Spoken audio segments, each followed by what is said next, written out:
Assalamualaikum warahmatullahi wabarakatuh. Salam sejahtera untuk kita semua bosku. Salam NKRI, salam merah putih. Oke bosku, mungkin tanpa berbasa-basi, mari kita simak videonya. Check it out. Pak Jokowi, ada kabar ijazahmu palsu. Kami membentuk angket. Tolong hadirkan ijazah yang aslinya. Biar rakyat tahu ada nggak ijazah aslinya. Nah, inquiry right itu tidak dilakukan tapi kan oleh rektor DPR. FGM Begitu. sudah mengatakan bahwa itu asli. Rektornya Ya sama orang dari daerah tertentu mengatakan ini asli, kata yang jual. Apa sulitnya sih ijazah? Supirku sekarang suruh buka lemariku, buka laci, dapat ijazah SMA. Cari lu Briono ijazah SMA aku di laci itu. Gitu. Apa sulitnya buat siapa? Buat Jokowi. Ini ijazahku. Ini apaku, gitu loh. Nggak ada itu soal ijazah. Ini sampai korban ada peradilan lah dibikin, peradilan rakyat, ada apa. Kenapa? Kenapa? Apa edukatif kepada rakyat dibikin itu? Kok dibuka ruang? Dibuka ruang untuk saling fitnah, dibuka ruang untuk saling ngejek, dibuka ruang untuk apa? Iya. Sengaja dibiarkan. Iya, jadi banyak hal yang mengganggu itu ada karmanya loh, mempermainkan rakyat. Hati-hati loh. Di rakyat itu dipermainkan, rakyat itu dianggap kambing conge, rakyat itu suka-sukanya. Itu hati-hati yang begitu-begituan loh. Lagi rame pembahasan tentang ijazah Jokowi ini sebenarnya palsu atau enggak. Dan sebenarnya isu itu udah lama, tapi ramai lagi di Twitter. Kita bahas ya. Tapi sekarang Jokowi ini udah mulai gerah. Bahkan sekarang Jokowi ini udah dengan kuasa hukumnya akan melaporkan siapa saja yang mempermasalahkan ijazah Jokowi ini. Tapi sebenarnya yang dibutuhkan masyarakat tuh bukan proses hukumnya gitu. Masyarakat tuh hanya ingin melihat ijazahnya ada atau enggak. Netizen juga mencoba gitu membandingkan foto Jokowi saat muda dengan Jokowi sekarang gitu. Bukan Jokowi saat muda ya, tapi Jokowi di ijazah itu gitu. Apakah mirip atau enggak? Dan ternyata hasilnya nggak mirip. Dan ketika dicoba dengan foto Prabowo muda yang jarak umurnya tuh udah jauh banget gitu ya, sama-sama jauh. Prabowo muda dengan Prabowo yang sekarang itu hasilnya adalah sama, identik gitu. Tapi kenapa tidak dengan Jokowi nih? Tidak lupa juga nih, yang mencoba membuktikan ijazah Jokowi itu palsu atau asli melalui muka forensik itu diteror rumahnya. Kacau banget nih udah nih. Sebenarnya untuk menghentikan isu ini gampang gitu. Jokowi tinggal bertemu saja dengan rektor UGM dan menunjukkan ijazah aslinya, menunjukkan skripsi aslinya gitu. Dan biar masyarakat tahu kalau misalkan Jokowi itu beneran lulusan UGM. Dan isu Jokowi ini ramai bukan karena ijazah aja, tapi masyarakatnya mulai mempertanyakan tentang mobil SMK gitu.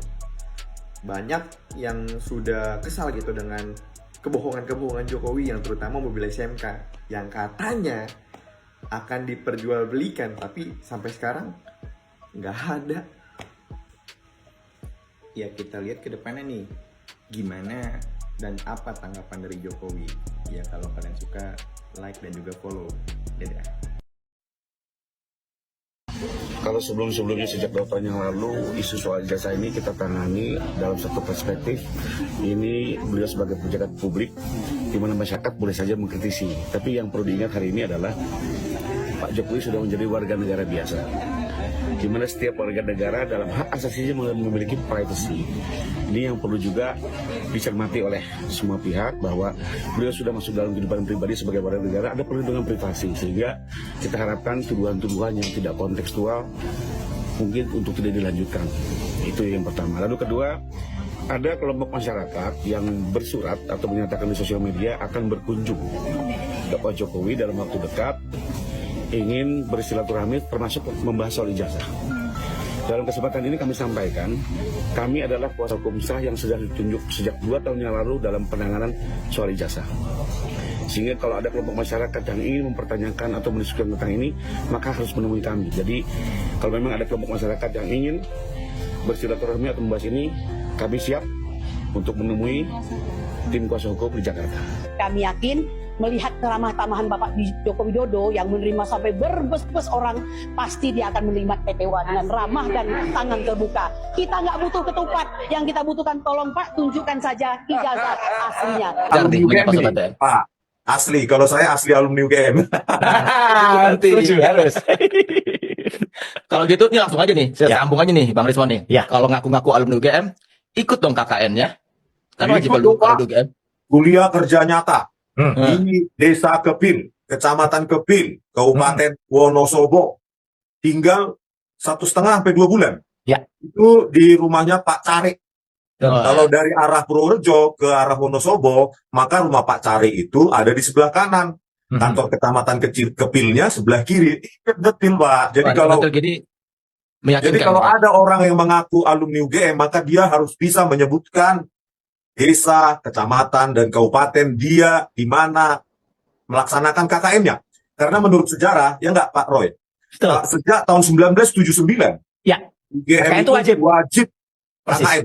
Ya. Kalau Pak Jokowi lulus 1985, maka harus ada data Setuju. akademik dan data-data lainnya gitu, Ya. yang menunjukkan bahwa Pak Jokowi pernah melaksanakan KKN.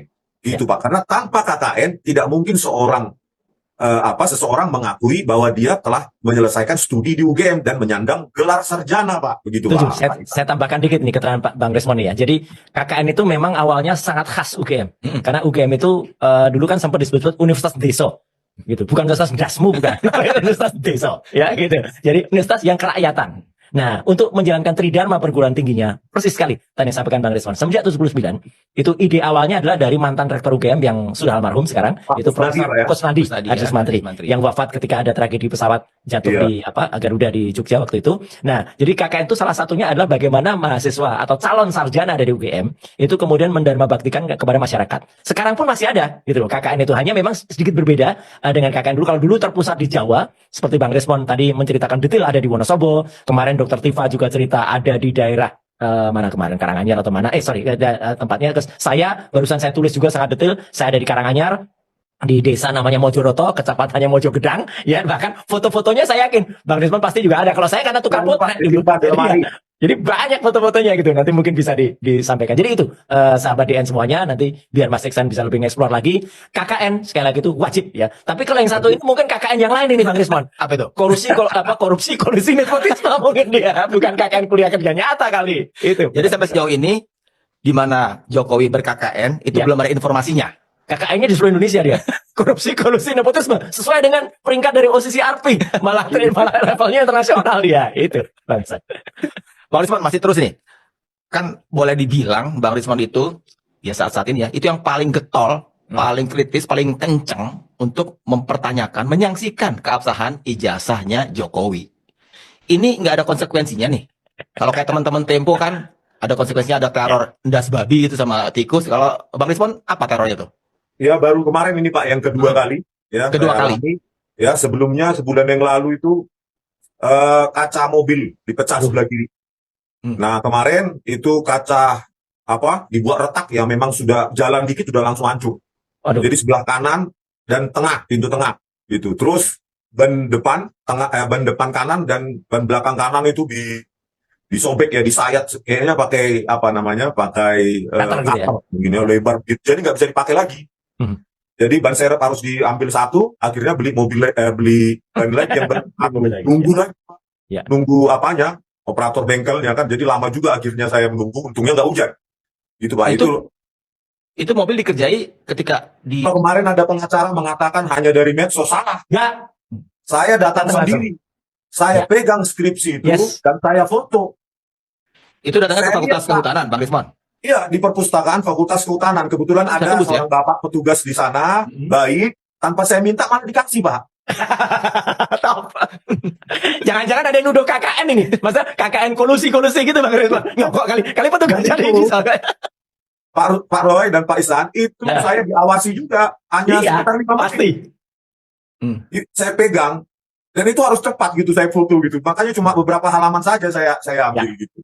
Cuma 5 menit lah gitu diawasi. Tayang ya, Bang Resman nggak sempat kalau waktu itu bawa scanner portable gitu, HP ScanJet gitu ya, atau Canon scan jet gitu. Kalau sempat bawa laptop tuh, wah, cukup halaman pengesahan tuh di scan, kita enlarge, udah nggak usah uji karbon, pegang itu. Jadi halaman apa aja yang Bang Rismon foto untuk kemudian dianalisis dan kemudian bilang ini palsu? Itu Pak, tadi sudah saya berikan tadi ke lewat email ya, khususnya lembar pengesahan. Ya. Lembar pengesahan itu saya sudah melakukan pencocokan karakter ya, pencocokan string. Ya, nanti kalau di pengadilan kita buka, itu ada sejumlah karakter yang sangat spesial khusus untuk Times New Roman. Karakter S, lengkungannya, terus tipis sekali. Terus karakter N, M, L, K, dan lainnya. Dan itu akan menjadi senjata kita nanti di pengadilan.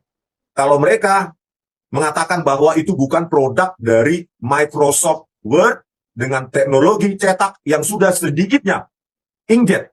Ya. Sedikitnya inkjet itu Pak. Karena pattern dari dot matrix itu 16 kolom.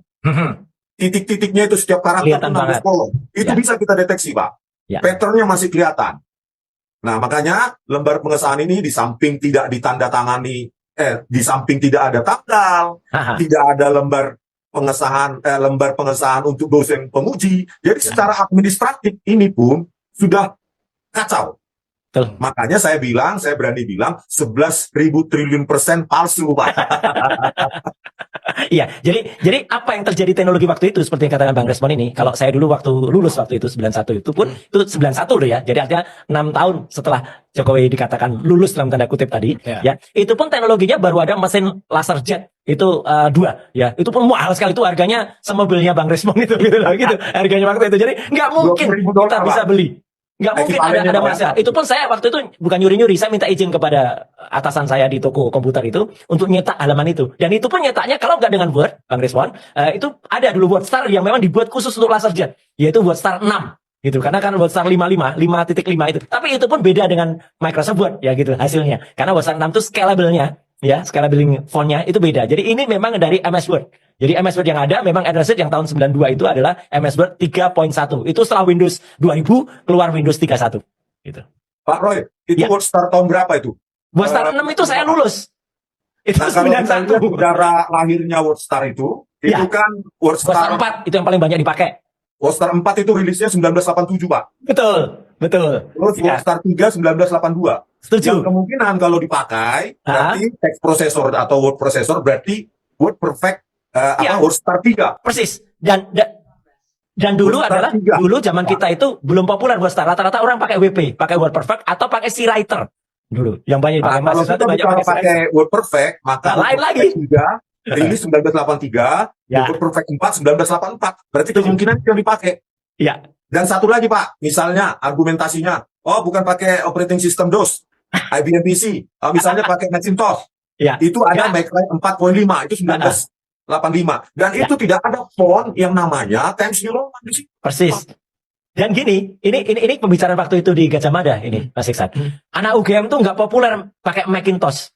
Terlalu elit pakai Macintosh itu gitu loh. Pakainya tuh ya DOS, PC DOS atau MS DOS. Nggak ada yang pakai Mac OS karena waktu itu toko komputer yang jual Macintosh di Jogja itu Komputa itu yang datang itu jangankan mahasiswa ya, orang-orang yang datang ke sana tuh yang elitis semua gitu. Jadi bayangkan suasana Jogja waktu tahun 90 atau tahun 85 terutama. Itu benar-benar bisa percetakan hanya ada satu perdana itu ya. Itu pun juga pasti mesin cetak tinggi yang tadi saya tulis. Bukannya ada 2, satu lagi apa? Satu lagi Sanur betul, itu belakangnya Prima. Jadi sebelum ada Prima yang tahun 86 baru buka. Ya, ada Sanur. Itu semua di Jalan Simanjuntak. Gitu. Kalau perdana ini ada di utara Selokan Mataram gitu. Jadi itu yang biasa dipakai Mas. Tapi itu hasilnya ya ini kalau saya pinjam misalnya Bang Resmon, saya kan pakai 99,9, 1000%. Itu bukan hasil seperti yang lembar pengesahannya itu. Nah, tentang font Times New Roman itu, apa di saat itu nggak ada yang mirip-mirip dengan Times New Roman kan? Dia kan bilang gitu kalau salah. Itu udah jamak dipakai itu untuk gini, kalaupun mirip, orang itu harus membuatkan ya istilah bahasa Jawanya dandake gitu. Membuatkan lembar itu di percakapan besar. Satu lembarnya bisa 150.000. Dan itu sangat-sangat tidak mungkin lah orang-orang membuat kayak gitu. Makanya biasa dibuatkanlah cover. Cover itu hurufnya, itu coba lihat pada skripsi yang beneran ya. Kadang-kadang nama mahasiswanya tidak miring, kadang-kadang karakternya nggak pas, kadang-kadang meleset. Dan nggak mungkin, nah ini yang dikemukakan Bang Resmon itu saya setuju. Nggak mungkin dia bisa justify ya tengah, center fold, rata kiri, left atau rata kanan, kayak yang ada di lembar pengesahan. Dan kemudian dia bisa antar hurufnya, antara karakternya tuh scalable, menyesuaikan gitu. Nggak bisa, kalaupun itu pakai IBM typewriter, ya, dia jaraknya sama, nanti spasinya jauh gitu. Jadi kelihatan banget rata kiri bisa, tapi antara katanya tuh jauh, nggak bisa ngatur kayak Windows itu dari satu kalimat itu dia jaraknya beda. Terus di sini jaraknya deket. Gitu, Mas Ihsan. Mungkin Bang Resmond bisa nambahin lagi. Ada ditambahin lagi Bang Resmond? Iya Pak, kalau kita lihat dari lembar pengesahan skripsinya ini kan sempurna, rata tengah. Berarti dia sudah memiliki teks prosesor yang sudah canggih. Gitu. Ya, seperti dibilang Pak Roy, ada algoritma untuk penyesuaian, adjustment dari string itu kata. Jadi lebar antar kata, jarak antar kata itu bervariasi. Nah itulah algoritma yang namanya string adjustment. Dan itu kompleks Pak. Tidak dibuka oleh Microsoft Word sampai sekarang. Tetapi kita pelajari pada saat kuliah gitu loh. Nah dari tampilan lembar pengesahan skripsi tadi itu jelas itu Word prosesor modern. Tidak ada di Word Perfect, Word Star, MacWrite, dan lainnya. Dan satu lagi, hasil dari IBM PC, DOS, dan MacWrite tadi itu Macintosh, operating sistem Macintosh, itu bergerigi Pak, tepi-tepinya. Jadi kalau kita lakukan pembesaran itu terlihat sekali tepi-tepinya itu bergerigi karena what you see is what you get. Kecuali ini saya kasih kecuali Pak, kepercetakan besar hanya untuk mencetak lembar pengesahan skripsi yang sudah punya teknologi PostScript, itu pun nanti bisa kita gunakan kalau memang itu jawabannya. Ya, jadi Adobe PostScript yang disampaikan oleh Bang Resmond ini itu memang cara percetakan untuk kemudian itu digunakan misalnya kalau dia pada pertemuan upah minimum kami menghadap Bapak pada waktu itu di istana, saya sudah sampaikan langsung pada Bapak Presiden mewakili kawan-kawan buruh, regulasi itu yang akan membebani para pengusaha dan buruh terjadinya PHK di perusahaan adalah Permendak nomor 8 tahun 2024 atau 2023 saya lupa itu tentang impor itu Pak. Karena ketika nanti Cina pasarnya agak tersendat di Amerika, dia akan larikan kan impor ke negara-negara lain khususnya termasuk Indonesia. Permendak nomor 8 tahun 2003 udah disuarakan oleh banyak pihak tapi nggak dicabut-cabut. Ada apa? Pada waktu Bapak bahkan langsung menelepon Pak Zulkifli Hasan.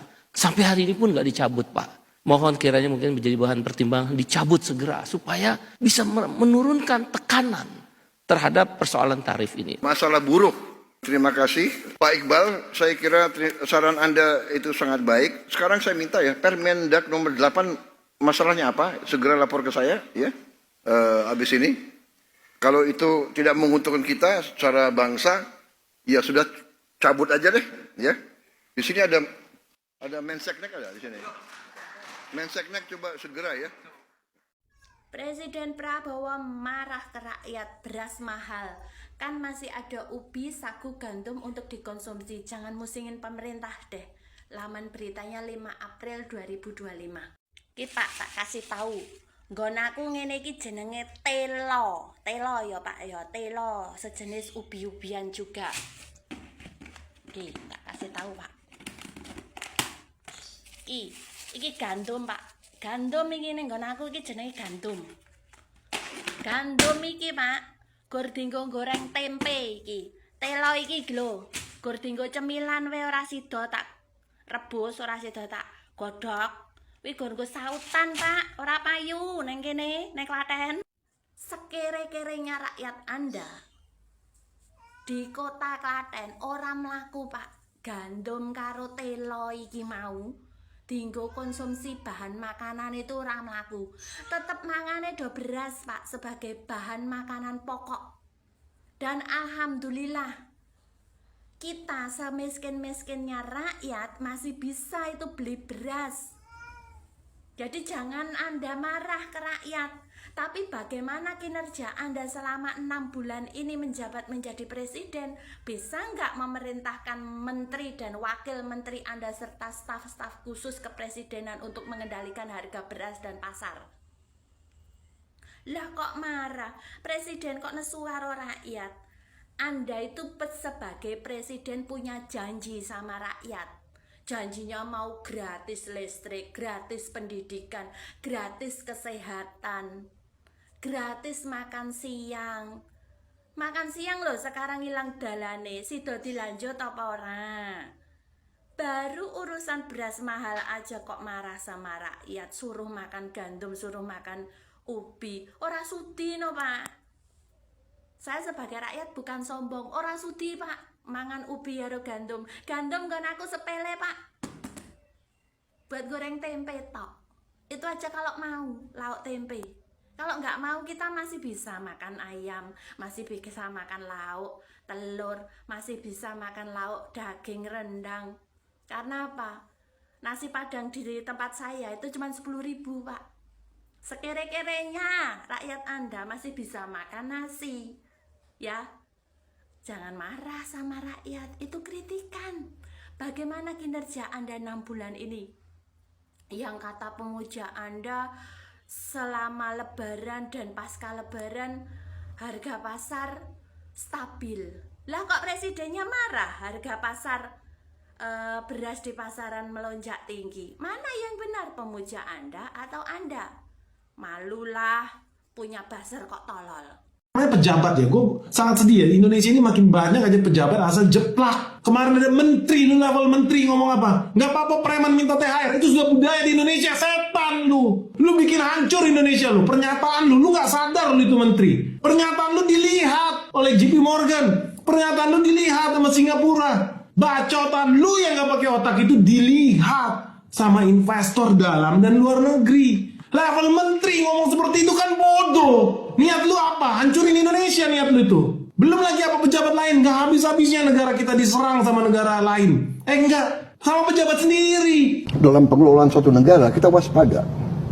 Apakah ada kelompok-kelompok atau kekuatan-kekuatan asing yang ingin adu domba? Gila. Kita capek-capek bangun, invest dong di Indonesia, invest dong di ISG, beli saham dong. Gua capek-capek edukasi orang, lu hancurin semua, lu yang hancurin. Parah lu memang lu, iblis lu.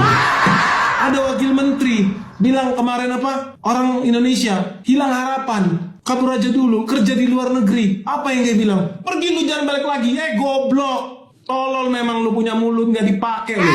Itu kan nyawanya kita. Itu kan masa depan kita, anak muda kita. Kalau makin banyak orang Indonesia kabur ke luar negeri, ya suka nggak suka brain drain, habis. Terus gimana negara kita bisa maju kalau semua orang muda kita, produktif kita, orang-orang yang punya pikiran pekerja di luar negeri, itu orang-orang maju loh. Udah jelas, punya fighting spirit. Mereka bisa kerja di luar negeri, it's a good thing. Memang gue setuju itu, it's a good thing. Tapi disuruh jangan balik lagi, kan lu goblok. Kalau satu orang bisa bawa pulang $1.000 setiap bulan, kerja di Jepang, kerja di Australia, kerja di Amerika, $1.000 balik lagi ke sini, dia kan pasti bangun rumah di Wonosobo, bangun rumah di Purworejo, buka warung, buka lapangan kerja. Kalau ada 1 juta orang kali $1.000, itu $1 billion bro. Kalau ada 10 juta orang kerja di luar negeri, bawa $1.000 aja pulang, gak usah lebih banyak-banyak, itu udah $10 billion, itu udah ratusan triliun. Kali 1 tahun itu ribuan triliun. Mereka bisa bayar utang negara, lu aja gak bisa. Lu sibuk rampok lu, memang lu. Masa level pejabat begitu ngomong? DPR minta Kapolri dipecat. Ada apa ini? Nah, lihat ini. Ada apa ini? Kita lihat videonya ya, oke? Semestinya masa jabatan Kapolri Listio Sigit telah berakhir. Namun faktanya, Listio Sigit Prabowo masih menjabat sebagai Kapolri berdasarkan Kepres nomor 5/Polri tahun 2021. Padahal Listio Sigit Prabowo tidak diangkat dan ditetapkan kembali sebagai Kapolri oleh Presiden terpilih periode 2024 sampai 2029 oleh Prabowo Subianto. Oleh karena Presiden Prabowo Subianto tidak mengangkat dan menetapkan Listio Sigit Prabowo sebagai Kapolri, maka Listio Sigit Prabowo saat ini tidak sah menjabat sebagai Kepala Kepolisian Negara Republik. Itu tadi dulur-dulur. Bagaimana menurut dulur-dulur? Setuju atau tidak dengan permintaan dari DPR tadi? Tapi ya terkesan aneh juga sih. Bagaimana menurut dulur-dulur? Kami dipilih rakyat. Kau suka tidak suka, ya ini pilihan rakyat, ya kan? Inilah kita yang dipilih rakyat. Ada yang botak, ya kan? Botak itu artinya pinter. Ya kan? Ada yang hitam. Ya tapi ini pilihan rakyat, bagaimana? Dan kita semua, cita-cita mereka semua itu hanya untuk berbakti kepada rakyat. Benar, kalau mereka mau kaya raya, mereka bisa. Nggak usah masuk pemerintah. Mereka masuk pemerintah itu saya juga sedih loh. Menteri Keuangan. Banyak yang belum dapat mobil dinas. Ya, mereka kerja 6 bulan ini kerja bakti. Tapi ya, terima kasih sudah mulai apa? Sudah mulai cair, Pak. Ya, apa diblokirnya udah dibuka gitu kira-kira. Kata Pak Prabowo, orang pinter malah nggak jadi apa-apa. Orang pinter di Indonesia itu malah nggak pernah dihargai, Pak. Contohnya itu anaknya Dono. Itu malah jadi ahli nuklir di Swiss. Indonesia juga pernah punya mobil listrik yang negara lain mungkin belum punya waktu itu. Jadi itu udah pernah test drive sama Dahlan Iskan. Itu pun katanya gagal uji emisi. Mobil listrik kok bisa gagal uji emisi, akhirnya nggak jadi terbit. Orang pintar di Indonesia kalah dengan orang penjilat. Orang pintar di Indonesia kalah dengan uang. Orang pintar di Indonesia kalah dengan orang dalam. Satu lagi, orang pintar di Indonesia kalah dengan IPK-nya 2,3. Nah, sekelas wakil presiden kita aja masih dicariin kerja sama bapaknya. Karena bapaknya mungkin masih jadi pemain PS ya. Masih mainan PS mungkin ya. Prabowo tuh menghitung 3 orang sebagai lawan beratnya. Oke, satu siapa? Pertama di koalisi itu ya ada SBY yang pernah jadi presiden juga. Oke. Apakah SBY akan loyal terhadap Prabowo? Ya. Lewat AHY bin SBY itu iya, ya? Oke. Satu. Kemudian Surya Paloh. Oke. Lewat siapa tapi nih? Seumuran dia kan? Kan nggak dapat menteri, tapi emang di DPR. Iya kan? Oke. Jokowi aja dibikin begitu sama dia. Iya. Nasdem ya enggak? Iya. Loh, apa yang salah? Saya dukung Pak Jokowi 2 periode, selesaikan 2024. Apa iya gue salah kalau 2024 calon yang lain? Iya. Di mana? Pemain politik yang lihai nih Surya Paloh.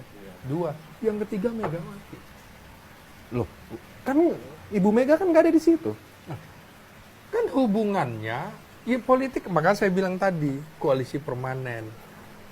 Itu juga sinyal ketok pintu, lo mau ikut nggak? Nah, kira-kira gitu. Kan hubungannya nggak ada persoalan pribadi kan? Di situ. 3. Yang keempat, iya Jokowi. Apalagi kalau udah punya partai politik. 4 ini dihitung Prabowo. Ini orang pintar, Pak. Saya pernah nggak sengaja ngobrol waktu kapan ya? Waktu dipanggil Bawaslu. Ya Allah, Masya Allah, Pak. Ini anak kayak orang yang sekolah politik sampai doktor gitu loh. Iya.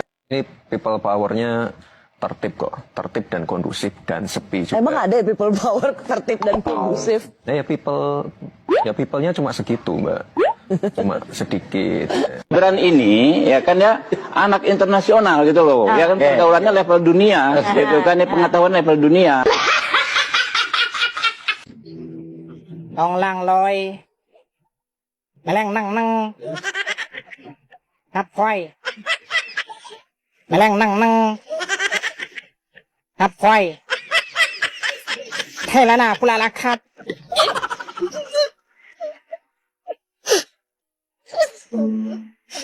Đây. Cho ya ma la khoai la khắp. Anh năng. Leng lang khắp. Chàng ơi, mang ơi, pang ơi, lak lak lak lak lak lak lak.